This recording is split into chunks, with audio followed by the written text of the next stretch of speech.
নমস্কার, আমি মন। তোমাদের সকলকে জানাই অনেক স্বাগত। আশা করি তোমরা সকলে খুব ভালো আছো। আজ আমি তোমাদের সামনে আলু ডিম আর মটরশুঁটির একটি ভিন্ন স্বাদের রেসিপি নিয়ে হাজির হয়েছি। একঘেয়ে ডিম খেতে খেতে যখন আর ভালো লাগবে না, তখন তোমরা এটা অবশ্যই একবার ট্রাই করে নিতে পারো। কেননা ভিন্ন স্বাদের রেসিপির স্বাদও কিন্তু হয় ভিন্ন রকম। তো এই আলু ডিম আর মটরশুঁটির রেসিপি তৈরি করার জন্য সবার প্রথমে আমি আলু আর ডিমটাকে খুব ভালো মতন সেদ্ধ করে ছুলে নিয়েছি। এরপর সেই আলু আর ডিমের মধ্যে হাফ চামচ নুন আর হাফ চামচ হলুদ দিয়ে খুব ভালো করে কিছুক্ষণ কিন্তু এইভাবেই মেখে রেখে দিয়েছি। এরপর ডিমগুলোর গায়ে একটু ছুরি দিয়ে চিড়ে দেবো, যাতে ভাজার সময় ডিমগুলো ফেটে না যায়। আর রান্নার পরে সমস্ত মশলাটা যেন ডিমের মধ্যে খুব ভালো মতন ঢুকে যায়। এরপর গ্যাসে কড়াই বসিয়ে দিয়ে তাতে তেল দিয়ে দিয়েছি। তেল গরম হয়ে গেলে তার মধ্যে একে একে ডিমগুলোকে ছেড়ে দিয়েছি। এবার খুব কম আঁচে ডিমগুলোকে খুব ভালো করে আগে ভেজে তুলে নেব।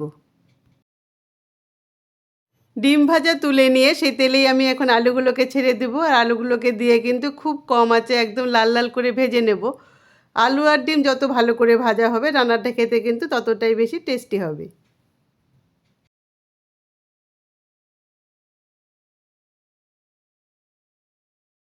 আলু আর ডিম ভাজা তুলে নিয়ে এরপর আমি বাকি রান্নাটা শুরু করে দেব। তার জন্য কড়াইয়ে তেল দিয়ে তাতে ফোড়ন দিয়ে দিয়েছি একটা গোটা শুকনো লঙ্কা, গোটা তেজপাতা আর একটা গোটা পেঁয়াজ কুচোনো।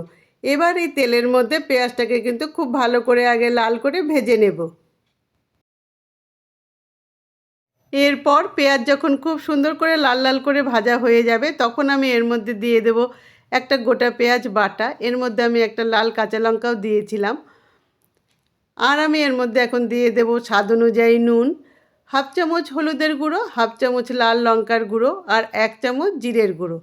এই সমস্ত কিছু দিয়ে কিন্তু এখন বেশ খানিকক্ষণ এই মশলাটা কষিয়ে নিতে হবে। এই সময় গ্যাসের আঁচটা একদম কমে থাকবে। তো এইভাবেই কম আঁচে কিন্তু 5 থেকে 7 মিনিট মশলাটাকে আমি কষিয়ে নেব।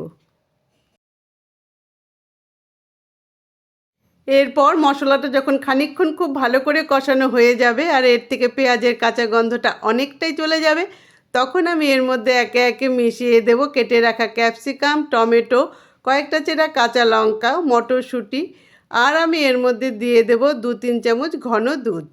এই সমস্ত কিছু দিয়ে কিন্তু এই মশলার সাথে আবার বেশ খানিকক্ষণ খুব ভালো করে কষিয়ে নিতে হবে। আমার এই রান্নার কিন্তু ভিন্নতা এখানেই। ক্যাপসিকামের সাথে এই দুধটা দিয়ে কিন্তু এই মশলাটার স্বাদ একদম অন্যরকম হয়ে যাবে। তো এইভাবে আমি কিন্তু বেশ খানিকক্ষণ এই মশলাটা আবার কষিয়ে নেব। আর এই কষাতে কষাতে যদি নিচটা একটু ধরে যায়, তাহলে অল্প জল দিয়ে দিয়ে মশলাটা কষিয়ে নেব।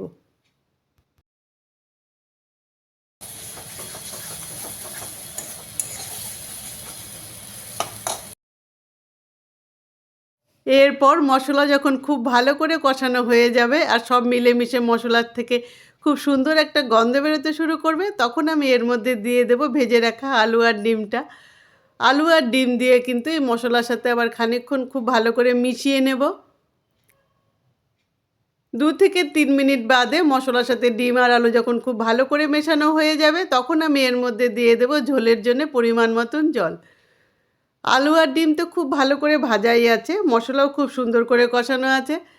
তো এখন ঝোলের জন্য সামান্য পরিমাণ জল দিয়ে কিন্তু খানিকক্ষণ খুব ভালো করে ফুটিয়ে নেব।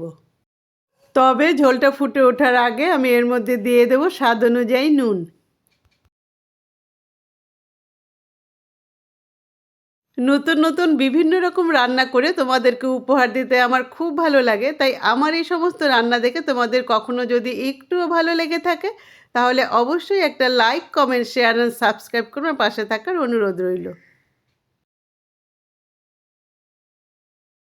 এভাবে ঝোল যখন হাই ফ্লেমে 5 মিনিট আর লো ফ্লেমে 10 মিনিট খুব ভালোভাবে ফুটে উঠবে আর ঝোল গাঢ় হয়ে আলু, মটরশুঁটি আর ডিমের সাথে একদম মাখো মাখো হয়ে যাবে, তখনই বোঝা যাবে রান্নাটা প্রায় কমপ্লিট হয়ে এসছে।